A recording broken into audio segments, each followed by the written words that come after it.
Welcome to the Love the Star podcast. I'm Bobby Belt, Dallas Cowboys insider for 105 through the Fan in Dallas, joined as always by former Super Bowl winning NFL scout Brian Broaddus. He is now the co-host of the G-Bag Nation. That can be heard 2 to 7 p.m. Central, Monday through Friday on 105 through the Fan in Dallas. He is also the pre- and post-game co-host on the Dallas Cowboys radio network. Brian Broaddus, how you doing today?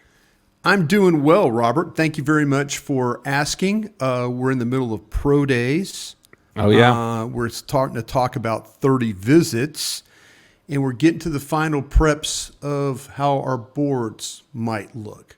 Starting to get medical information, too, which is always helps in the process. This is where you and I and the others, Aisha and Kyle and Nick and the Woolly Bully, Zach Wolchuk, this is where we're a little bit of a disadvantage. You know, we look at the players, we watch the tape, but if you could start to hear some whispers about what's going on with workouts, maybe what's going on with medical, then you'll kind of get a little bit of a better feel for why certain players are at certain levels.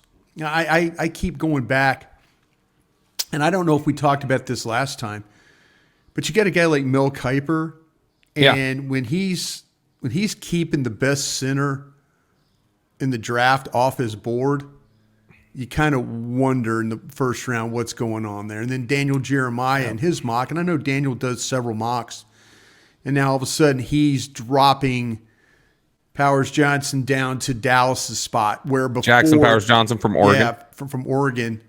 And he's dropping him down to your spot, and now you're kind of wondering, okay, is there something going on here? Yeah. You know, is there something that they know that now the media scouts are starting to pick up some of the things that their buddies, their guys and gal friends around the league are like, hey, man, I was in Oregon the other day, or, hey, this came out of the combine. And then now you're kind of like, okay, this might keep this kid from being drafted, you know, where we all had him maybe, you know, a month and a half ago. Yeah, no, I mean, that's the thing that we'll always, sometimes we don't even pick up on it till, you know, you're talking about the day of the draft is when we start finding things out. I remember it was, I believe it was, who was the Kentucky offensive lineman? Kennard. Was it Darian Kennard? Was that his name? I think that was. He had been one that Derek? Everybody. No, Derek is a. No, Derek Kennard was an old Cowboys offensive lineman. Player, used to sweat like crazy. Yeah. No, this is Darian Kennard. He was a big guy. Big guy. But Kennard was one that we were sitting around on like day 3, and he was still sitting there. We were all like, we thought he was going in the top 2 rounds, and start reaching out, asking some people, and then you hear medical. It's medical. And you go, oh, okay. Yeah. All right, there it is. That makes sense. Well, that happened too to the Raiders took that defensive tackle from Michigan. Maurice Hurst. So, yeah, that was another one that you kind of wondered, and all of a sudden you got the heart condition thing. You know what's interesting? I don't want to say who, but you know, this is sometimes players find out themselves the day of the draft that they're flagged medically by somebody. They don't even know. I remember specifically there was a player a few years back who I think most people thought, hey, maybe he could go like very back end of day 2, early on day 3, certainly will be gone by like the 5th round. And he went completely undrafted. And they were, as the fall was going on, I was communicating with somebody, and they were saying, yeah, I just can't figure it out. I was like, well, let me ask around, see what I can find out.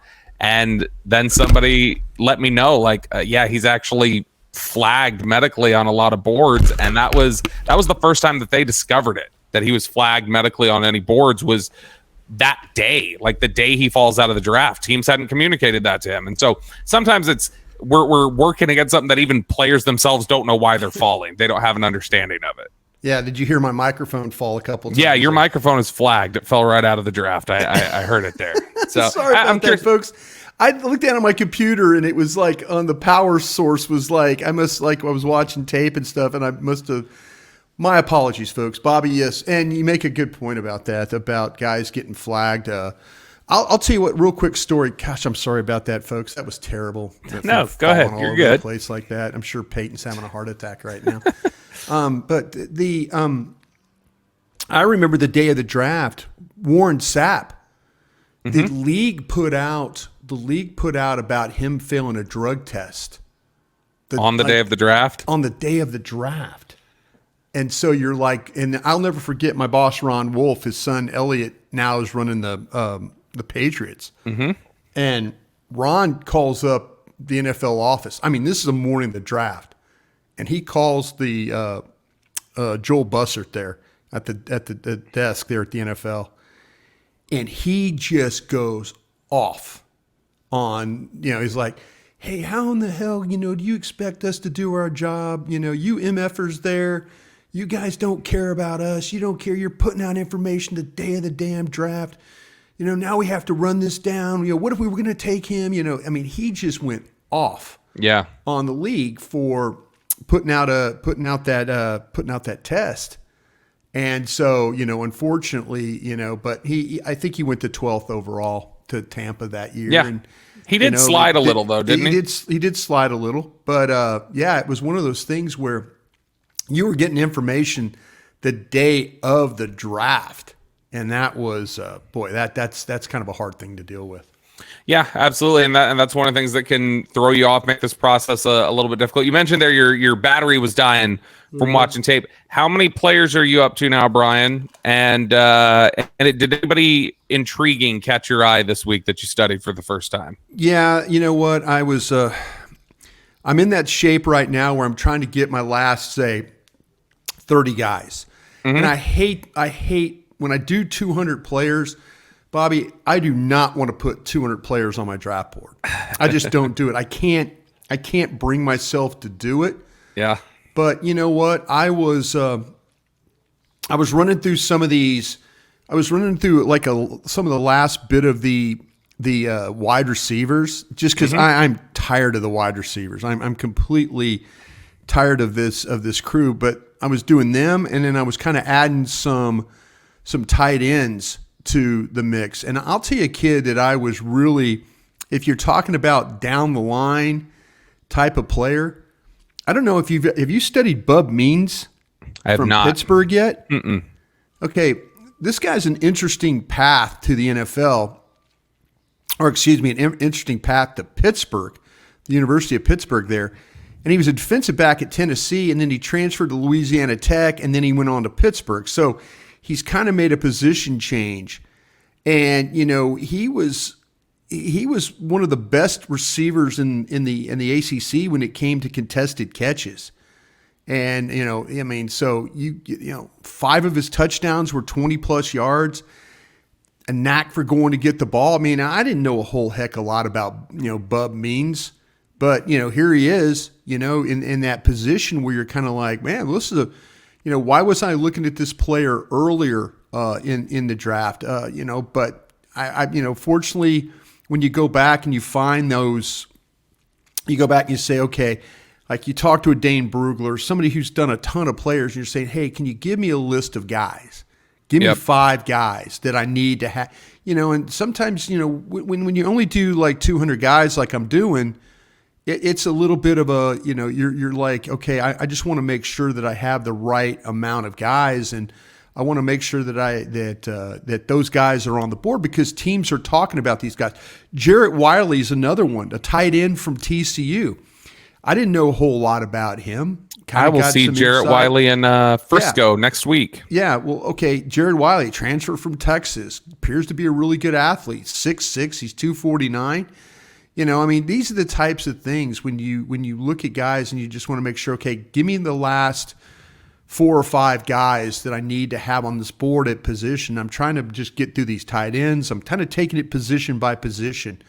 But those were a couple of guys that when I was watching players, I was like going, okay, I see why these guys are on the board. I'll tell you, I didn't know much. I know in the draft show yesterday, I mentioned about McCaffrey from Rice, and so I was like, here's a guy that when you watch him play, I'm not betting against this guy. I mean, you talk about the bloodlines and all that his dad, his brother, his mom was an athlete. She was a soccer player. He is just as good of an athlete as his brother too. It's crazy. And this guy started off at Nebraska. He played quarterback. He's moved to wide receiver. He's a precise route runner. He's got a feel for how to set up defensive backs. He's got vision in the open field. I mean, it's hard to bet against a guy because he's got some of the savvy, natural receiving skills, the way he snatches the ball out of the air. And so it's nice that you can, if you're down to, and if you're down to the final, few players, if you could just find those 3 to 5 guys that you were like, man, I didn't have these guys initially. And now you do, and you look at him, you're like, man, Luke McCaffrey deserves to be on your draft board because somebody's going to take him and he is going to be a damn good player for somebody. Now, as we head into this, you mentioned we're in pro day season, everything like that. The Cowboys, we saw this week that Mike McCarthy was at Alabama. He's at Michigan on Friday. Brian Schottenheimer was at Texas earlier this week. Right. In fact, what do you think of that aspect of it? There were some teams that were, I guess, frustrated that Ohio State, USC, Alabama, and Texas all had pro days on the same day. Is that something that how do they fix something like that? Because then the teams apparently feel like, hey, we're kind of stretched thin to be able to cover what we want to cover here. Yeah, this is where you have to know. This is where now, if you're interested in sending coaches, this is where it could be a little dicey. But this is also where you need to have an alliance with other teams. And for example, if you're just hunting numbers, and you're not sending coaches, well, you have to kind of evaluate, okay, who worked out at the combine that we don't need to see? And who are we just hunting numbers on? And usually these schools do a really good job. You mentioned Alabama. Well, today's Auburn. And that's a simple drive. These schools will do a good job of getting together and saying, hey, listen, we're thinking about doing this on the 22nd. And another problem, though, you run into, Bobby, is the combine keeps getting moved back, And so you're not – it used to be – I remember when I was scouting, March 12th was a huge day. It was a huge day. It seemed like it was after the combine. It had given the guys enough time to work out, to get in shape, to get their testing ready, and then go. And then like March 12th, March 19th, it was back to back. And by the time we got to April, these things were done. These. Now, I saw where Bowers from Georgia, he's going to work out in April. He's going to, because of some injury stuff that he's dealing with. So these teams, they have to make a determination. Do we send a coach out to do that workout? Do we send a scout out to get the numbers? How do we navigate that type of day? But there was a time that these teams were really, really, really good at coordinating with each other, but you just don't have enough time. These teams, they get the numbers, and then they're on to the next thing, which is building their boards, and then you're into 30 visits, So once the pro days end, it's now about going back to the facility, getting your board right, getting your 30 visits done, and then drafting these players. So they're kind of running out of days, and I could see where, let me ask you something, Bobby. Mm-hmm. Do you think TV has something to do with this? Because they put a lot of these pro days, Alabama pro day, Ohio State pro day, USC throwing the ball pro day. They put some of these pro days on TV. So do you think TV has any, listen, we would like for you to maybe think about this? That's probably part of the influence. What's interesting? I know at one point, different training facilities like Exos and others wanted to do their own pro day. Right. And that became a little bit of a friction point, I think, with, the league on look, we're broadcasting pro days for, these schools. We don't want that being impacted by something over here.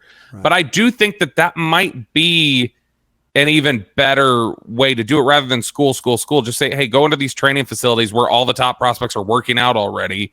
And then you can go get the pro day there. It's like, 6 mini combines across the country. Yeah. And so I do think that'd be interesting. But yeah, I think TV is probably part of that. You know what? I think I like what these training facilities are doing to help the kids, get to the best that they can be. I still feel like, though, what about the kids that aren't going to the training facility? What about the fourth and fifth round guy?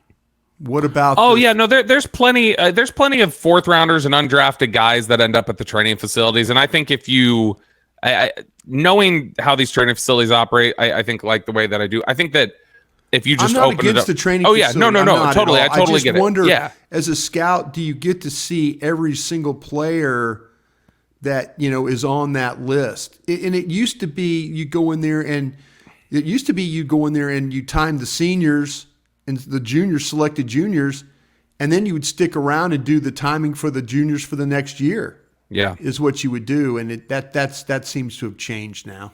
But yeah, and I think that's, some programs are more welcoming than others, I think, for allowing you to come in and do certain things. I remember somebody had once said, somebody in the league told me, they were like, when you go to Alabama, when Saban was there, they were like, you can bring a sleeping bag and roll it out on the practice field if you want. They're like, yeah, come on in, have as much access as you want, do whatever you want. Yeah, I went to Alabama Pro Day one time, and this is when I was in the media. This is when I was with DallasCowboys.com. Myself, Chris Beam, Lindsey Draper. We did Alabama Pro Day, and I remember Lindsey Draper, fine reporter, and now a mom in Oklahoma. She asked Nick Saban a question, and he gave her more information. I'm like, Lindsey, that was amazing. She's asking, and she knows what questions to ask. And he's like, well, you got to think about it this way, and you're just like, Lindsey, that was great. That was so helpful to me to learn about their players. And so, Alabama, when Mac Brown was at Texas, I remember Mac Brown. I played for Mac Brown at LSU my freshman year in '82. I went up and introduced myself, Coach. I'm like Brian Bross. He goes, my gosh, Brian, I hadn't seen you since your freshman year at LSU. And I'm like, Coach, you're like, you didn't have to remember me. Right. He did. And so, some of these places throw a barbecue, have dinners, hey, others welcome. Don't want you really doing much at all. They want you to get the hell out. They want you to get your numbers and get out. Yeah, there's a lot of places that and really it's interesting give you the time different of day. But a lot of the really good programs, they open their doors and say, hey, thank you so much for coming in, and we appreciate every time you come in, because when you look at some of those schools, like in Alabama, they have a wall with all their NFL players. Yeah, and that makes a difference. That makes a difference to recruits. And they recruit, and you look at that wall as a recruit, and you're like, my gosh, they put a lot of guys in the NFL. It makes a difference. It moves the needle. You're listening to the Love the Star podcast, the Love the Stars and Odyssey podcast. You can find it on the Odyssey app or wherever you get your podcasts. All right, Brian, I've got a question loaded up for you here today as we talk about the NFL draft and some of the things going on here. Yeah. The idea of, we always try and say, who's going to be the pick at 24? Who's it going to be? I'm going to ask you something similar to that, but a little broader. Okay. If there's one player that you're most confident, regardless of the round, ends up a Dallas Cowboy from this draft, is there one guy that you think you go, oh, yeah, this guy, it could be something like I remember a couple years ago, I felt like, Cedric Wilson's going to be a Cowboy. Like, I just saw some of the testing numbers. He came from Boise. He fit a lot of their profiles. I was like, I don't know what round, but I feel like Cedric Wilson's going to end up with the Cowboys. And he did. And so is there anybody this year that you look at, a player, whether that you tie because of their interest or because of the fit and where you think they're going to be? Is there something that you're like, man, if I had to bet, I'd say that guy ends up being a Cowboy, whether it's first round, third round, fifth round, whatever? Boy, that's a really good question, because I have this feeling that I could go a couple of different ways here, but I'm going to go the one way that I kind of feel like that it's going to work out. And just because of what we've seen from some interest there, I think that Jonathan Brooks, the running back from Texas, is going to end up with being a Dallas Cowboy. Yes. With Brian Schottenheimer going down there, and visiting. I saw him, there was a picture with him with Steve Sarkisian, the head coach at Texas, kind of talking about it.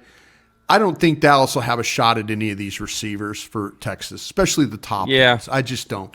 I think Schottenheimer went down there to specifically look at Jonathan Brooks. That's what I think. I think he was nice enough to take all those other guys to dinner. Jerry paid for that. That's a great thing to do. But I do feel like that is the one guy. If you said, who's a guy that's going to be a Dallas Cowboy, which you just asked me, that would be a guy that I kind of feel like that's got a real good possibility to be that. Yeah, and I think that Brooks, when we look at fit and like in terms of a player fitting a need, their general interest level, a guy who's a good player. Right.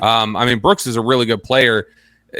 And I mean, honestly, if you want to say it this way, I think if you're taking Jonathan Brooks, you're probably going to have to take him in the second round. Yep. And boy, that's another Blue Star special, Brian. Right. You draft a guy in the second round who's coming off an ACL. How much would you be concerned about that, though? The idea of taking a running back coming off of an ACL, specifically when you've seen some guys really struggle to bounce back from ACLs recently, Jabril Cox, Michael Gallup, guys like that. Yeah, you know what? This is what's going to be on with Jim Maurer, the trainer, and Britt Brown for the Cowboys. I'm sure Brooks is going back to what and I think they still do this in Indy. They have the medical recheck. So they'll bring some guys back in one final time, like in the first week of April is what they'll do. And they'll circle back with these guys and recheck. They check the knee at the combine. They'll check the knee again one final time. And then they'll kind of have a little bit better of how the rehabs and stuff like that are going with these players. These trainers have a lot. And now that we're into the phase where the players have signed off on their medical waivers and stuff, Jim can call Texas and talk to their trainer and find out anything a little bit extra. The fact that they visited with Brooks, to me, it seems like that the word is that he will be ready for training camp. Now, if you're a Cowboy fan and you're listening to this, you're going to say, Brian, Bobby, these guys that have had knee injuries for the Cowboys that have come back, it doesn't seem like they get acclimated and going since week 7, week 8, week 9. It's just we've seen it. Michael Gallup, we saw it with Steele. I know that Pollard didn't have a knee, but you know what I'm talking about, that injury stuff. And the Cowboys, they have one of the best rehab guys in the league, maybe in professional sports, with Britt Brown. Yeah. And Britt, if Brooks comes in here and gets his training or his rehab handed off to Britt, then the kid's going to be in really, really good hands. And if they draft him, I'm sure they'll be very cautious with him to make sure of that. But yeah, there's always concern. There's always concern because you don't know how the knee is going to respond. And you can only test him and say, okay, well, he's fit, he's ready to go. But then you get him into the games, and now you have to really see. But he's a talented guy. Yes, him and Benson from Florida State. I really like Lloyd from USC as a back, Wright from Tennessee. I mean, there's several guys. If they do not want to go the route of the injured player there, if they don't want to go Brooks, heck, I'll take Benson. I'll take Lloyd. I'll take Wright. I know some people really like Allen from Wisconsin as well.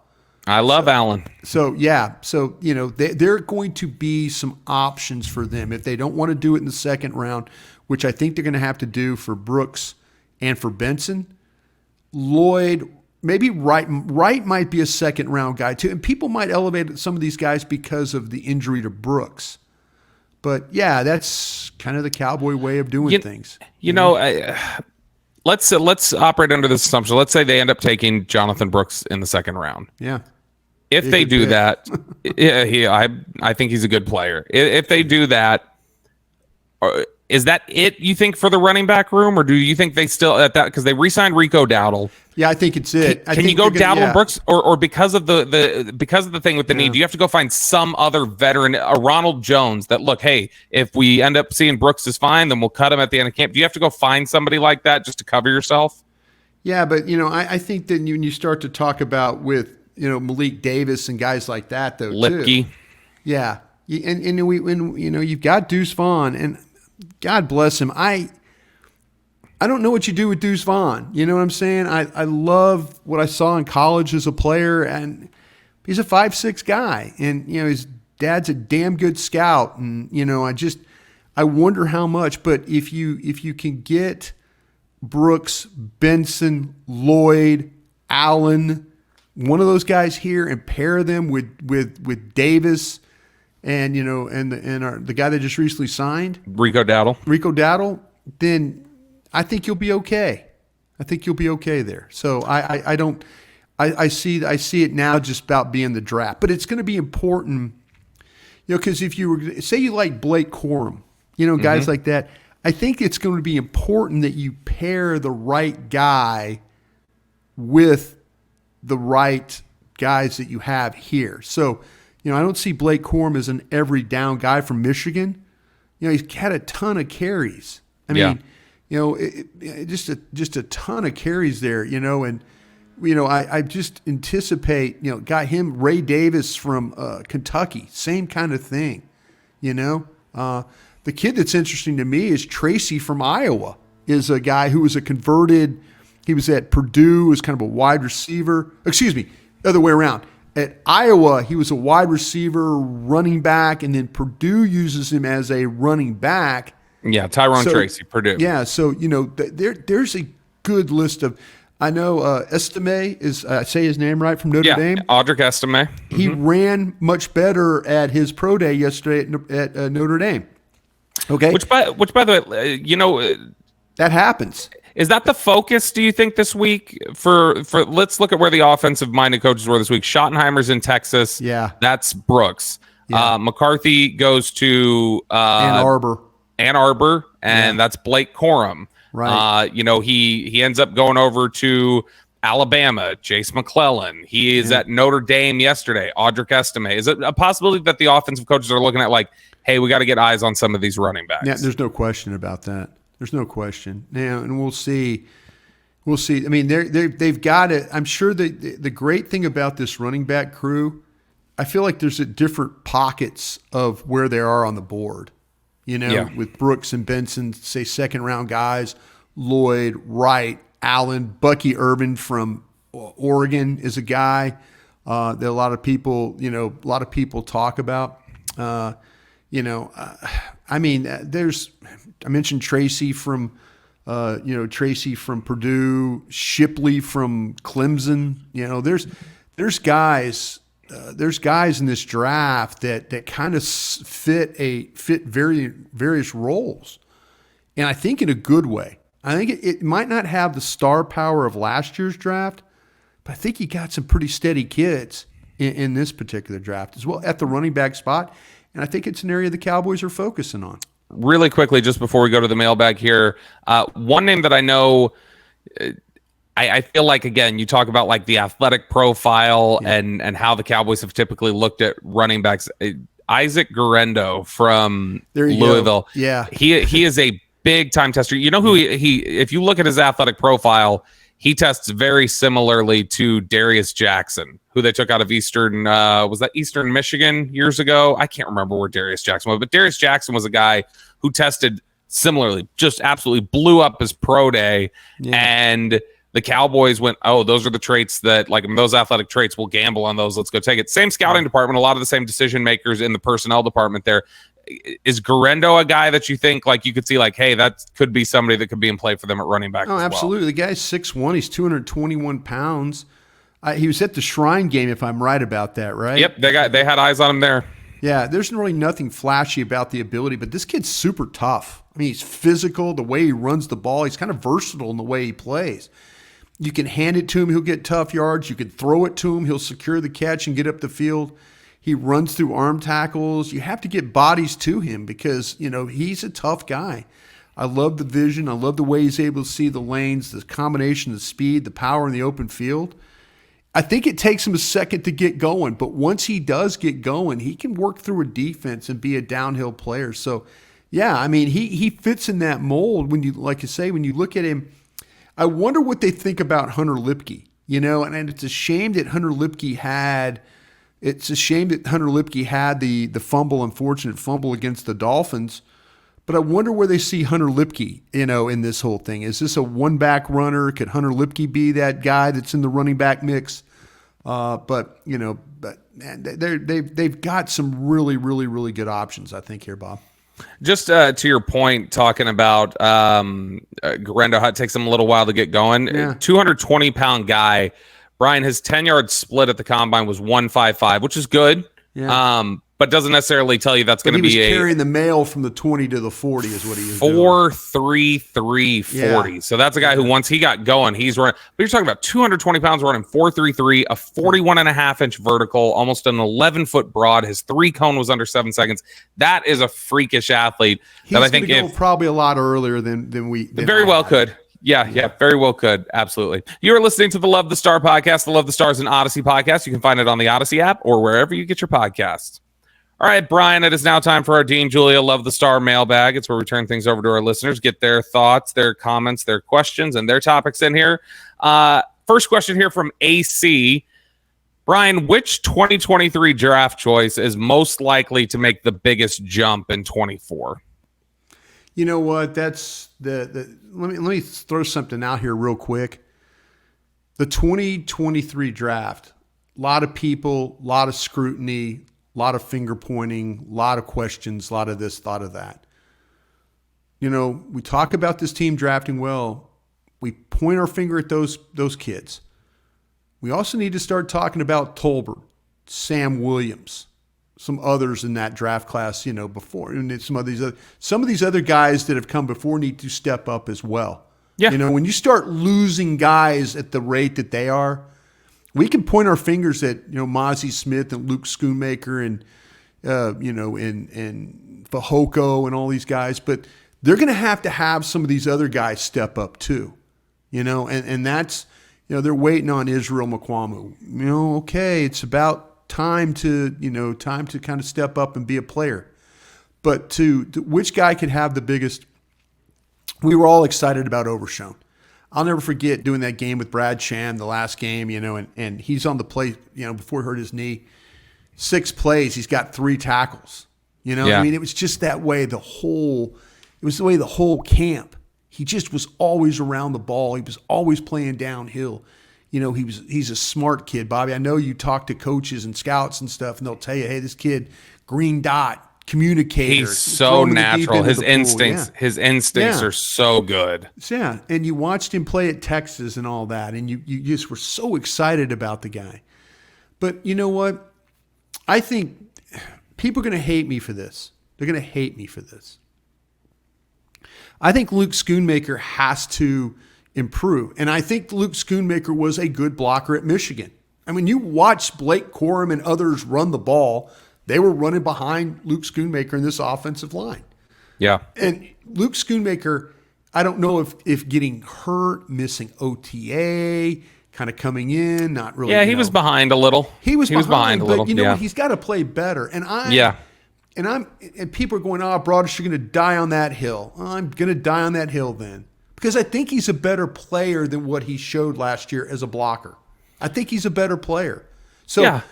But I'm interested in a guy like Eric Scott. Eric Scott, when you watched him at Southern Miss, you're like, okay, I see the cover ability. I see the ability to play zone. I see the way he creates turnovers. I see all this. I see why they went and got the guy. But he was a big 0 the whole year. I mean, nothing, never active, never. Well, and he was I know he was a Quinn favorite, so I'm curious to see how that translates. Is Mike Zimmer as much of a fan? You better be on the game. You better be sharp. I'll tell you what, they could. I think if you told them, hey, you can pick one of these guys to have a better, I think they would say we got to get something more out of Mozzie, especially now that Hankins is gone. It's easy to pile on him. It is. But I mean that's also the expectation, and I think he'll be better. I'm not willing to write Mozzie Smith off. I don't think he's Taco Charlton or anything like that. I don't even think he's Tristan Hill. I think that it's a learning curve. He was still a raw player when he got here. He's a young player. I think that there's still some time to correct that. Bobby, have you watched Chris Jenkins play at Michigan? Yes. The tackle, the 3 technique? Yep. Why did I feel like Chris Jenkins was laid off the ball too? Rashawn Gary was. Taco Charlton was. I'm watching the scheme and I'm going, these kids are all late. Yeah. They're all late. I'll tell you what, I think the lack of success, I think that hurt Mozzie Smith. I think it hurt him emotionally. I think it hurt him mentally. I think sometimes it's not easy. You got to be mentally tough to play this game. And I just worry if how Mozzie Smith was affected, like people, the weight loss and all that. Was it like losing weight to get quicker? Or was he just losing weight just to lose weight? And I wonder. And the young players, they all have times they emotionally withdraw when things are not.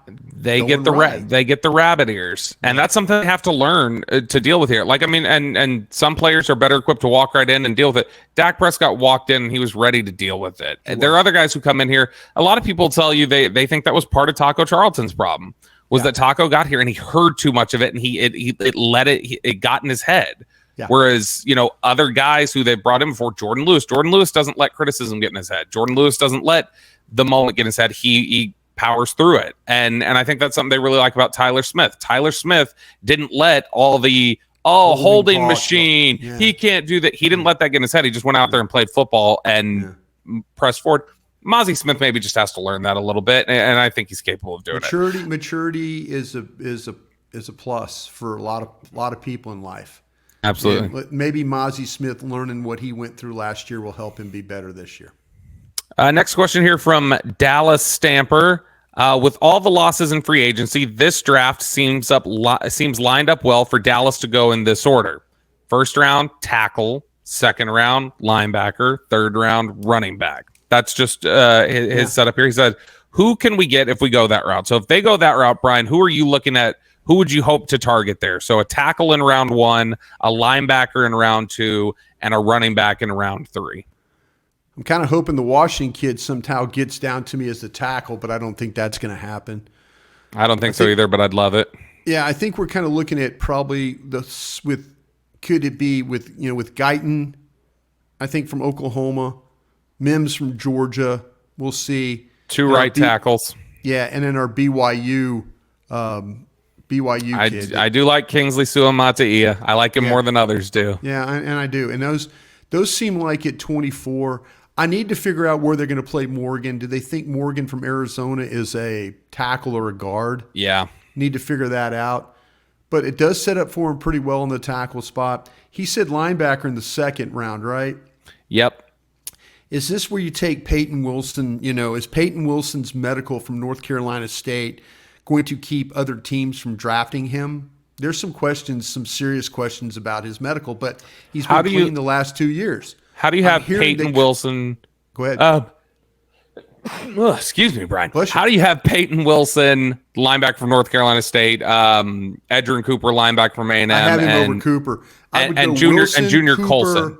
Yeah, I go Wilson, Cooper, and Colston would be my 3 guys. The word out of Cooper's going in the first round from what everybody's saying now. It sounds like he could sneak up there. It sounded like his workout at A&M. His workout and the buzz coming out of there was that he looked really good. He's a healthy player. Yeah.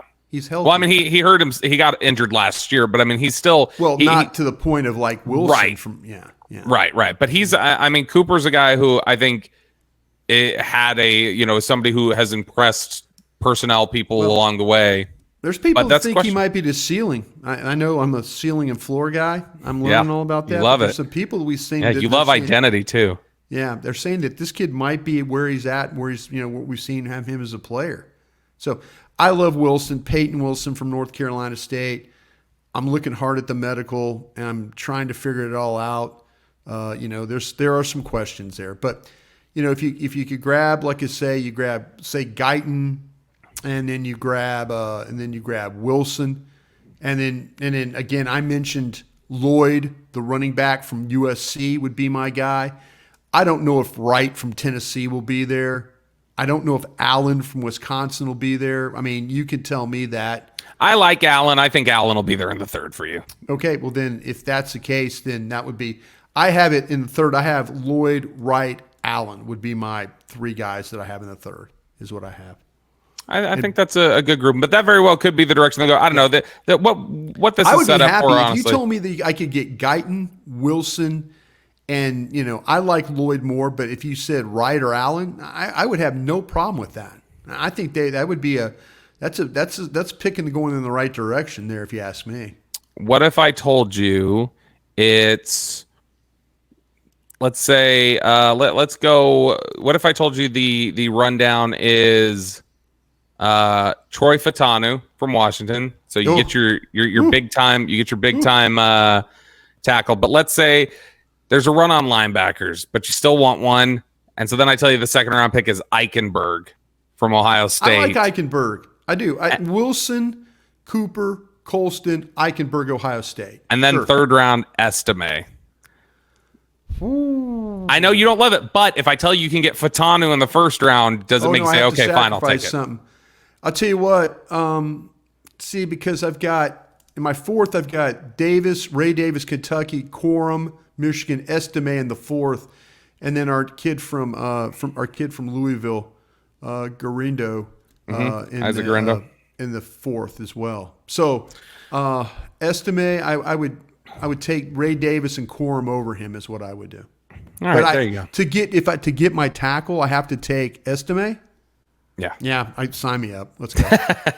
I knew you'd go for it. That does it for us here today on the Love the Star podcast. Thanks so much for joining us. We'll have more pro day updates and more things as we rapidly close in on the NFL draft. Probably won't have any more free agency updates for you because they just don't want to do that. So they won't do that. But we will have lots of draft updates for you. For Brian Broaddus, I'm Bobby Belt. We will talk to you guys again later.